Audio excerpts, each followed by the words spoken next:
Guided games are now pretty much available to everyone at this point, I think. And I've said from the beginning that guided games are going to be as good or as bad as the community wants to make them. They are a tool for players to use. And I think the core concept of guided games is good. People can find other people to play with and raid with, help fill out their clans, find new friends. Great concept, great way to get people linked up. However, while the excitement of a new thing will drive activity in the short term, I'm not sure that guided games are incentivized enough for continued long-term play. But let's get to some other issues first. A lot of these issues are going to come from the raid guided game point of view. Nightfall still may suffer from similar issues, but not as greatly since it's a shorter activity that requires fewer people and not as much knowledge. Before we start, if you're doing a guided raid as a seeker, you can queue by yourself or in a party of 2, and you'll be paired up with a 5 or 4 stack, depending on the size of your team. The guided raid games feature is experiencing some issues at the moment on the technical side of things, one major thing being accidental oath breaking. According to Reddit user Losk64, you need to abandon the guided raid and start from scratch if there are any raid breaking issues, like everyone not respawning properly or being stuck in a death loop. Fortunately, the death loop issue is getting fixed very soon. There are issues with rejoining a guided game as well. Disconnecting can royally mess things up. For example, my friend tried out a guided game, waited almost an hour for a raid, and within the first 10 minutes, one of their guides disconnected, and that guide could not rejoin the party for 45 minutes. And if you don't have a replacement ready, well, most groups are not going to 5-man the raid. The game can't tell the difference between you disconnecting and you being a malicious leaver because the end result is you left the group, and it assumes the worst case scenario. Not only that, but while waiting for a guided game, you are not allowed to do anything while the game is trying to matchmake you. With queue times of up to an hour for the raid, if not longer, that's going to be a long time doing nothing. So those are some more technical issues, but guided games also begs a couple of questions that need some answering. 1. Should a clan that has not completed the raid, or by extension Nightfall, be allowed to queue as guides for the raid, or Nightfall? And 2, how can Bungie incentivize future guided raids to happen? Let's start with that first question. Should a clan that hasn't done a raid, or even a Nightfall, be allowed to queue as a guide? If you're asking me, I'm saying no. I think the entire point of the guided games experience is to be guided through the raid. I've already been reading stories about how people are using guided games to simply matchmake into a third person for the Nightfall while never having run a Nightfall or doing it incredibly poorly, or a raid team that needs a 6th person but also has no idea what they're doing. This is where the Oathkeeper score comes into play, and I think once people get more runs under their belt or abuse the system enough times, that their ratings will start to normalize and the bad groups will get left behind while the good groups get utilized. This is maybe not as much of a long-term problem as I set it up to be. Language barriers are also an issue with guiding. I first saw it on Reddit that someone waited 45 minutes for a raid, only to end up with a Portuguese-speaking group. And I thought, how often does that happen? Like, come on. Only to do a guided raid with my clan and end up with someone who only spoke Italian. Okay, I'm gonna learn the words for top, middle, and bottom.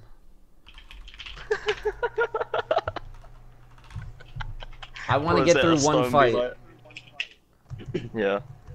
Top. No, I don't want the word literally for superior. I want the word for above.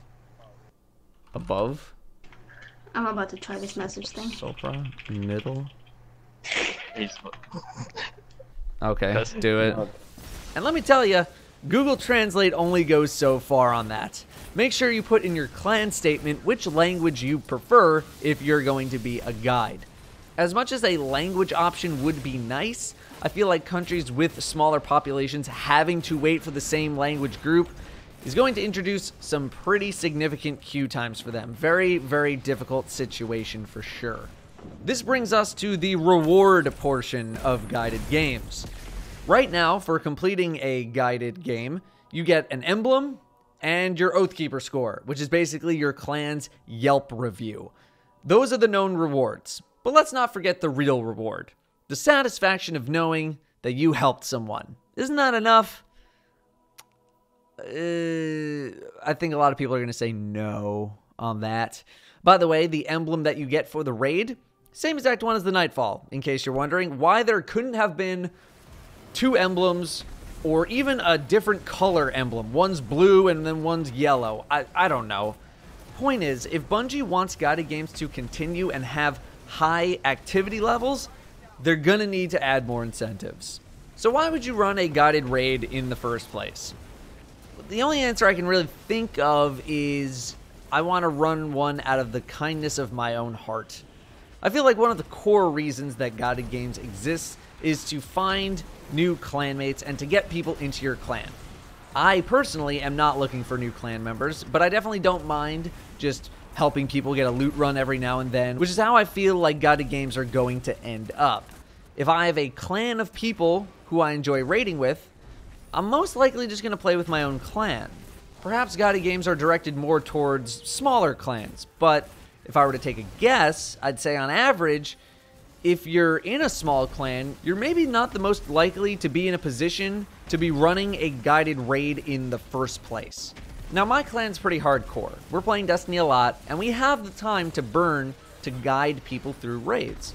One of my clanmates started a Sherpa service, a math class Sherpa service in Rise of Iron that went for a few months, where they guided people through Wrath of the Machine, getting them loot runs, etc., etc. We're not strangers to running people through the raids. We did one recently, a guided raid that took a little under 2 hours to complete. We had some wipes and we went for some chests, which took a little while, but generally speaking, we as a clan know what we're doing.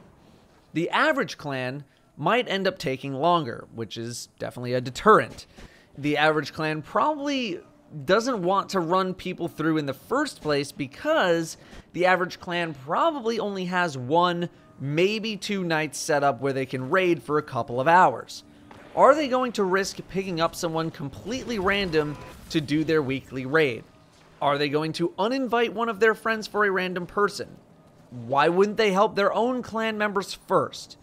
If there's one thing I've learned about raids in Destiny, it's that a lot of people tend to not have the time to run them in the first place. If I only have 4 or 5 people online, am I going to risk running a raid with 1 or 2 others who likely have no clue what they're doing? Probably not. I'm just going to say, we'll try again tomorrow. Odds are that the majority of people seeking are inexperienced players, which makes sense. I'm not going to fault inexperienced players for using the guided games feature in its intended way, but that also means I'd probably rather not frustrate my group with someone who doesn't know what they're doing. Here's a fun thought too. As more and more experienced raiders finish their characters and move on from Destiny, the pool of potential guides is going to constantly shrink to the point where people might be waiting all day for a guide. Seekers are probably also going to fall in population, but maybe not at the same rate. I'm willing to bet the amount of people who will have ran a successful guided raid will be close to equal to the completion rate of Prestige Nightfalls once both have been out for an extended period of time and they can normalize. Who is the target audience for something like guided raids in terms of being the guide? Probably really experienced and enthusiastic Destiny players, and I'm going to make an assumption that a lot of those kinds of players are hardcore players. Bungie has been slowly pushing away from a hardcore style of a game, not that it really was in the first place, and soon, the only people who are even going to be interested in guided raids in the first place beyond 1 or 2 raids are probably hardcore players. Of course, not all hardcore players will be Sherpas, and not all casual players won't be Sherpas, and I'm sure there's going to be those middle of the two non-hardcore mentality players who can spend their days running people through raids. So you have all of that going, on top of the fact that there is no reward to gain from doing a guided game beyond the first one, at least that we know of right now. In a perfect world, everyone would be doing guided games to further the education and enjoyment of the players of Destiny, giving back to their community, doing charity. We don't live in a perfect world, and people like getting stuff for their time invested in doing something. I've seen many examples of rewards suggested. A guided games armor set for the Nightfall and the raid, the ability to get loot and tokens more than once per week per character, new shaders, bright dust, bright engram rewards. I do like bright engrams as a reward, either in the form of simply getting a couple of bright engrams or in the form of the well-rested buff, but maybe a slightly stronger version. The well-rested buff, by the way, is a buff that you get at reset that increases your XP gains for the first 3 bright engrams earned per week. In Guided Games' case, if this were to be rewarded, it should be a version that lasts until you get, let's say, 4 or 5 bright engrams, and it should last for a full week as opposed to resetting on reset day, as to not create this hysteria of doing a guided game on Tuesday or Wednesday and then ditching the playlist until the following week. We had that issue with the Nightfall buff in year 1. I realize that the main incentive of guided games should not be the reward that you get at the end for doing one, and that it should be the satisfaction of helping someone or finding a new person to potentially play with. I don't think that changes the fact that people are still probably going to want something if they're even going to think about stepping near guided games. I'm also thinking about this in potentially the wrong way, but the thought of hundreds of seekers waiting in a queue of only a few qualified guide groups, no matter how the system was intended to work, doesn't sit too well with me.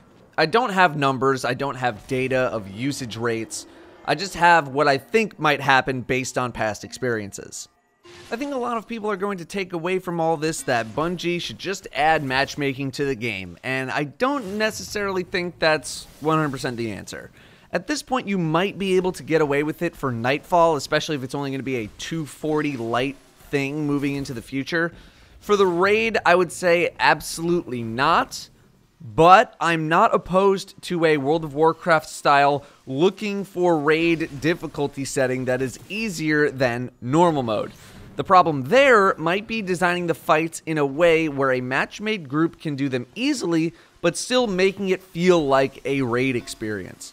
As long as the integrity of normal and prestige modes are kept intact, I have no problem with an easier difficulty mode. I also believe that the experienced solo player is more likely to use an LFG website or system to find other experienced people quickly, but I don't think guided games were necessarily a full-on replacement for the LFG experience. Guided games as a concept is great, and in practice, I imagine the average experience is probably more good than it is bad. And most of the issues pointed out here, in my opinion, are solvable. Are they easily solvable? In theory, sure, we can talk about it all day, but to actually implement in the game, probably not as easy. I can imagine it taking quite some time to make certain things work properly without breaking, or at the very least, taking a lot of hours to complete. After all, we all thought the heavy ammo bug of 3 years ago was a very simple fix, and that ended up taking 5 months to fix. These issues aren't as egregious as something compared to fixing the end game, though, which is why I'm a little more optimistic about guided games getting better in the future, maybe compared to other things. But yeah, those are my thoughts on guided games. Pretty lengthy, sorry about that. Thanks to Slayer Age as well for laying some of the foundation of this video. Thank you for watching, and I'll see you next time.